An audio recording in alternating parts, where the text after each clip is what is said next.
I was in hospital for a long time, and a few years after I left, I went back, and the chairman of the burn department was very excited to see me. He said, "Dan, I have a fantastic new treatment for you." I was very excited. I walked with him to his office, and he explained to me that when I shave, I have little black dots on the left side of my face where the hair is, but on the right side of my face, I was badly burned, so I have no hair, and this creates lack of symmetry. And what's the brilliant idea he had? He was going to tattoo little black dots on the right side of my face and make me look very symmetric. Sounded interesting. He asked me to go and shave. Let me tell you, this was a strange way to shave because I thought about it and I realized that the way I was shaving then would be the way I would shave for the rest of my life because I had to keep the width the same. When I got back to his office, I wasn't really sure. I said, "Can I see some evidence for this?" So he showed me some pictures of little cheeks with little black dots, not very informative. I said, "You know, what happened when I grow older and my hair becomes white? What would happen then?" "Oh, don't worry about it," he said. "We have laser, we can whiten it out." But I was still concerned, so I said, "You know what? I'm not going to do it." And then came one of the biggest guilt trips of my life. This is coming from a Jewish guy, right? So that means a lot. And he said, "Dan, what's wrong with you? Do you enjoy looking non-symmetric? Do you have some kind of perverted pleasure from this? Do women feel pity for you and have sex with you more frequently?" None of those happened. And this was kind of very surprising to me because I've gone through many treatments. There were many treatments I decided not to do, and I never got this guilt trip to this extent. But I decided not to have this treatment, and I went to his deputy and asked him what was going on. Where's this guilt trip coming from? And he explained that they have done this procedure on 2 patients already, and they need the 3rd patient for a paper they were writing.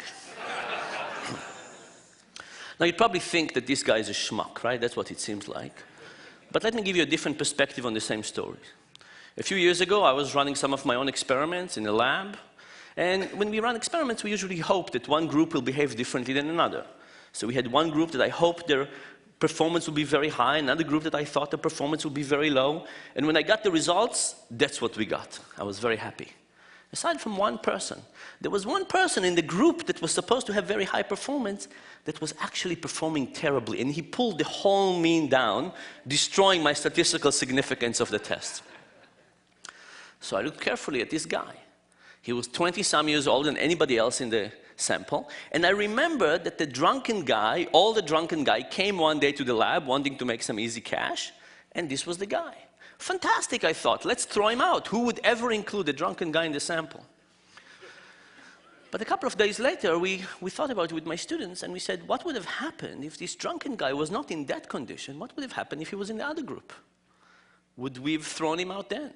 We probably wouldn't have looked at the data at all, and if we did look at the data, we probably said, fantastic, what a smart guy who is performing this low, because he would have pulled the mean of the group lower, giving us even stronger statistical result that we could.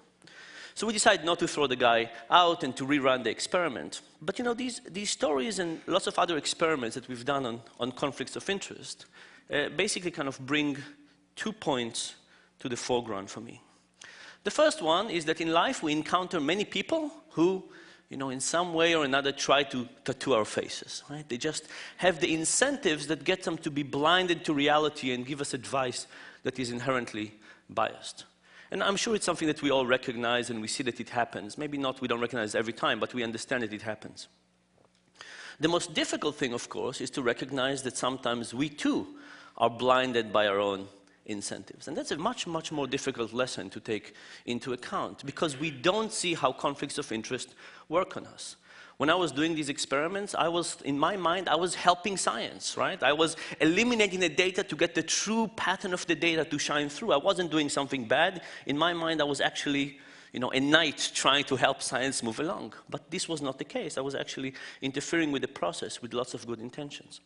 And I think the real challenge is to figure out where are the cases in our lives where conflicts of interest work on us and try not to trust our own intuition to overcome it, but to try to do things that prevent us from falling prey to these behaviors because we can create lots of undesirable circumstances. I do want to leave you with one positive thought. I mean, this is all very depressing, right? People have conflicts of interest, we don't see it, and so on.